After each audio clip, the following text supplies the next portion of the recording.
Hi, my name is Max Goldstein and you're on Max Jet Review. Today we are flying with George. He's a happy owner of a Phenom jet and we're gonna go pick it up from a 10-year inspection. Are you excited? Yep, very excited. Let's go do it. And this is your first flight in a CG, right? Yep, let's get it done.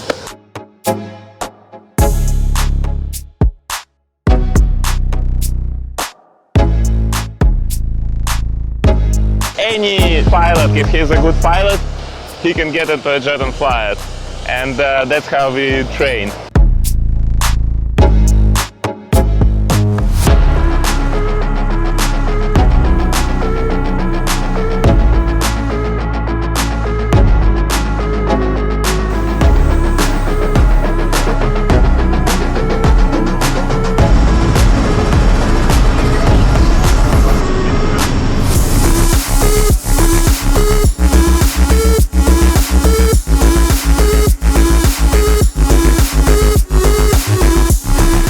Naples Tower, November 525 Romeo Papa, we're 10 miles to the east, inbound. 525 Romeo Papa, Naples Tower, report left base, runway 23. Left base 23, 525 Romeo Papa. Left base 23, so 23 is okay. Alright, so we'll go that way and left base. Yep. So close the speed brakes. Yeah, I'm going to east ramp. Okay, you make the left turn. The approach speed is going to be 106 or 0.6 on the angle of attack. 106 the speed? Yeah. Okay. 525 Romeo Papa, runway 23, cleared to land. Runway 23, clear to land, and we're going to Naples Jet Center. For the jet center, it's going to be a right turn off. Right turn. So maintain 1,000 feet here? 1500. 1,500 for jet. Yep. And I will start doing the flaps. We are below 200, so flaps takeoff. Your power is good. So just pitch the nose up, maintain 1500. Now we can do the gear. Gear down? Yep. Down 3 green. Down 3 green. Before landing, ignition on, landing gear down 3 green, flaps will be land later, and everything else. Naples Tower, just November 157, we're beam the runway, we're gonna start climbing and getting ready so to put the flaps to land, okay, that way you'll feel what it's like. And a mile and a half, he's in the left base for 23, but you should be passing right behind him. Roger that, 157 takeoff. So now, for that traffic, and we'll just don't worry about it, we'll worry about it when we land. Yeah, that's fine, you can start your climb now, altitude your So discussion. you can reduce your speed Thank you very because much, you're kind 157 takeoff, have a good day. Bye. Thanks, you too. Did you want flight follow-on? If you do, 126.8 for Start the gradual 126.48, left turn towards the runway. 126.8, 26.8, they can give you flight follow-on. And always look at the angle of attack. You see how the angle of attack responds to your yoke movements, to your Be pitch less than changes. 07. Less than 06 for approach. Okay. Always less than 06. 110? Just look at 0.6, right? So right now you're getting on final. Just start increasing power a little bit because we're going on the glide path right now and we're at the speed. A little bit more. Too low? Make sure, yep, the plane is trimmed. Just increase a touch of power. We are clear to land. Gear down 3 green. And then after landing, you're gonna pull the flaps and go all the way down. Watch your angle of attack. Watch your angle of attack. Don't just pull. If you need to go be higher, just increase the power, right? And your damper comes off. Pretty good. Oh, look all the way down the runway. Pretty good. Looking good. Looking good. Looking good. Idle. All the way to idle. Just hold it. All right. And now pull the flaps. Pull and go all the way down. No, this way. This way.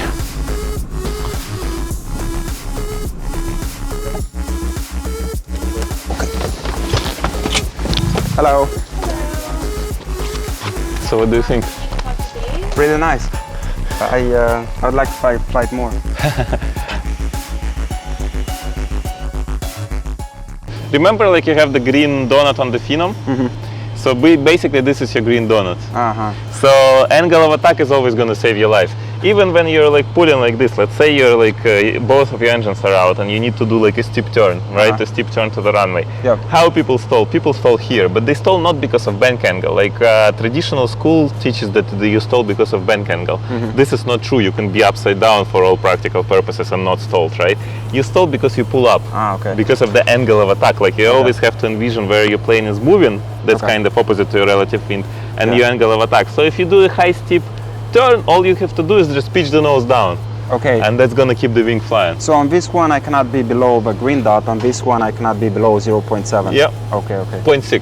0.6, yeah. Yeah, 0.6. 0.7 is your V2, is like when you're straight and level and you really need that rate of climb. Okay. But 0.6 is what Cool. you need. But I mean, you did good. This is the first time in the plane we only had a short briefing. Yeah. So that's what I was saying, you know, if you learn to fly one airplane well, you should be able to move from one airplane to another fairly easily. Okay, okay. Got it. Cool. Let's go check out your plane. Yeah, let's see.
Get ready and I'll get ready too.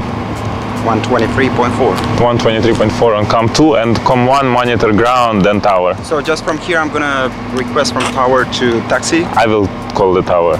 Okay. You just listen and when they say 525 Romeo Papa flight, taxi to the runway, you go first, I follow you. Cool. And from here, most likely we'll take the same runway, 2-3. Yeah. We'll see which one is in use. 2-3 and then we'll make a left turn, go east. So go to 400 feet, flaps up and start a gradual left turn. Yep. Cool. If something happens, just say abort, abort, abort and I'll abort. Cool. Good? Yep. Good job. Okay, so we're gonna do a formation takeoff and we're gonna fly in formation a little bit towards Miami since we're going VFR, the weather is nice and we'll try to make some good footage for you guys. Make sure to like this video, comment below what you think, and safety first. We actually did brief the flight at dinner, so we got all the procedures in place, so don't try it at home.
Today we took off from Opa-locka, Florida. We went to Miami, busy airport, Class Bravo, high traffic.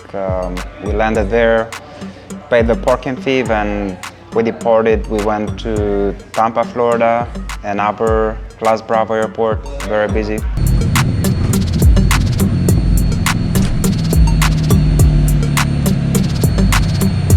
We're in Tampa right now. We flew with George from Miami International to Tampa International. Both of the airports are Class Bravo airports. So George is bought himself a Phenom. He got his type rating, but he's relatively a low-time pilot. So he learned to fly in a small uncontrolled airport, and now we're learning to fly in complex airspace to do departures, arrivals, etc. So if you can see what happens operationally. For example, we were on approach here to Tampa, and ATC asked him if he wanted a visual approach, and he accepted the clearance. And basically, he fell a little bit behind the airplane. He didn't start the descent in time, and we ended up pretty hot. We were high and we were fast. So I was waiting for him to make a call on the go-around, but we went through the 500-foot approach window. We were at 500 feet AGL. He didn't make a call, so I had to make this call for the go-around. We went around, we debriefed the approach and made another one. Next we're gonna go into mountains, into hot and high environments, so he can get more actual experience. I'm basically following kind of like a mentoring program which is made for an Eclipse Jet. I'm also an Eclipse Jet mentor pilot, so I think it's a very good program for pilots transitioning into jets.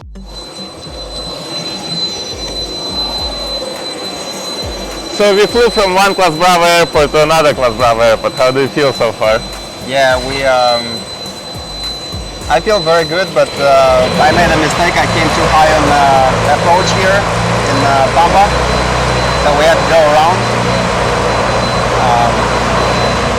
Yeah, everybody makes mistakes. You just have to recognize your mistakes and make timely decisions. But that's how we learn. We learn on mistakes. Yeah.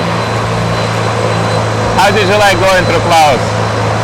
Well, we had a couple of bumps, so that was fun. But we slowed down a little bit, so we fixed that. So, you know. Yeah, just basically reduce the speed, and you're gonna learn to recognize the clouds. Like we were low, so technically it was a cumulus cloud. That's the clouds from which thunderstorms form, but it wasn't mature yet. So we checked it out with the radar. Yep. Nothing, no precipitation. So pretty much it will be bumpy, but sometimes you just have to go through it. Yeah. Because it's a dense airspace, so you cannot like fly around all the time. Otherwise they'll just scream at you. Yeah. Well, it was a great experience. Yeah, and always think what clearances you accept. Like if you're not ready for departure, don't accept the clearance. If you're not ready for the visual approach, don't accept the clearance. Whenever they clear you for approach, a lot of times you do need to descend. It means you have to descend, otherwise it will be too high and too hot. Okay. And respect the limitations. Yes, yes. But you know, that's how we learn. Good. Good, good.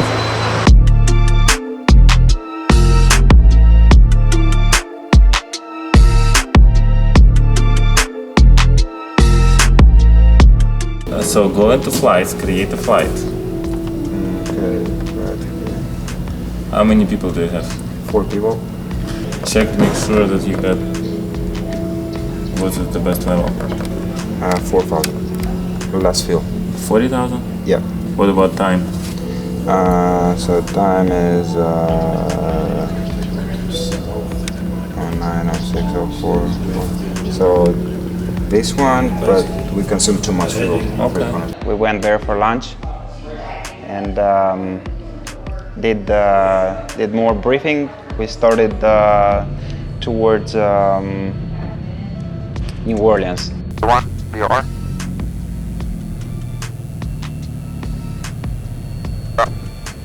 Hey Tower, good evening. Frontier 2099 approaching 19 left.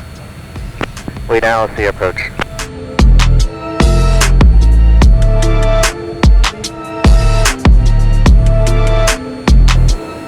One Papa Lima, mini altitude, maintain 8,000. Maintain 8,000, 1 Papa Lima. 1 Papa Lima, flying 190, vectors for initial spacing. 190, 1 Papa Lima. He said 8,000. Yep.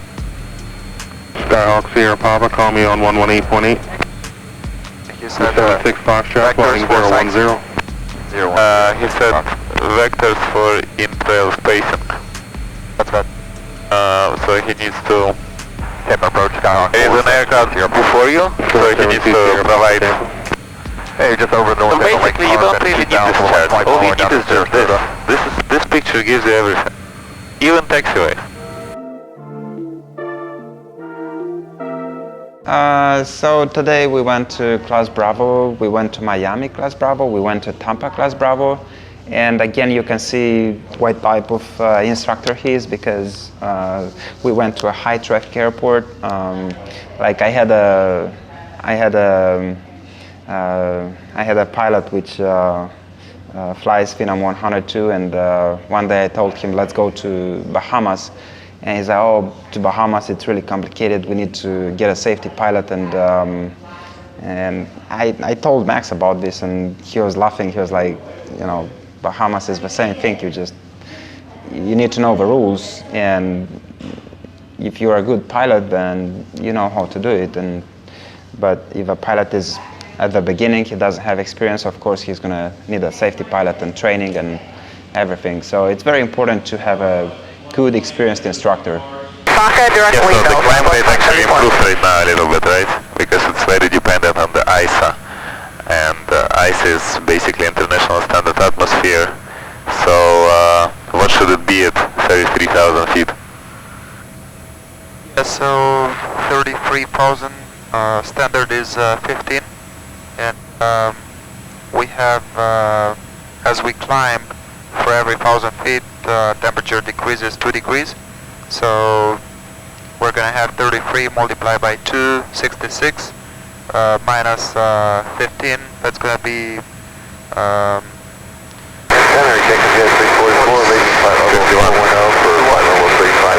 It should be 51, right now we have 42. So it's warmer, and we have less performance. Yeah. Why? Because the air is not so dense, and engines don't have enough air. Yeah, we have a lot of fuel, right? But we cannot, like the Phenom cannot introduce more fuel into the engines because it doesn't have enough air to burn this fuel. So pretty much climb performance decreases, and once we get into cruise altitude, Phenom will automatically adjust the fuel flow to be less, so you kind of like burning less fuel, but the speed is also less. So more or less, like if you are able to get to the altitude, then ISA is not as much as a factor if it doesn't go like to plus 10 or more, because if you get American if the temperature is higher, the engine will burn less fuel, but you will be going slower. If the temperature is lower, the engines will burn more fuel, but you will go faster. So at the end of the day, only time changes, fuel burn doesn't really change. UV, Hamburg, 1 arrival, American,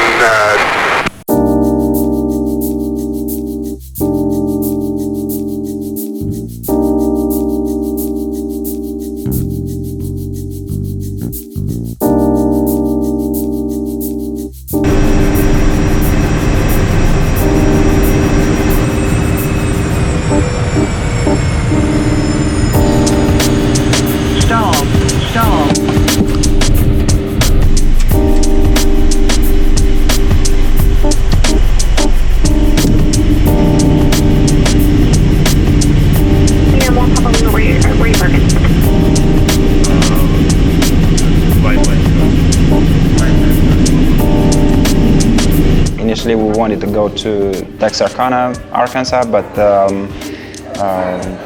it was getting dark, so we decided to shorten the trip. So we just stopped in New Orleans. We landed here, flight was like an hour and a half, and we landed here, did a visual approach, and of course I had Max with me, my instructor, and after every flight we discuss about what I did wrong, what I could have done better, and that's why this is called mentoring. Like, I got my rating, but I'm trying to become a better pilot. So I believe that these mentoring hours are very useful, and I'm very glad that we're doing this right now. And I'd like to thank to Max for helping me doing this. I'm very happy.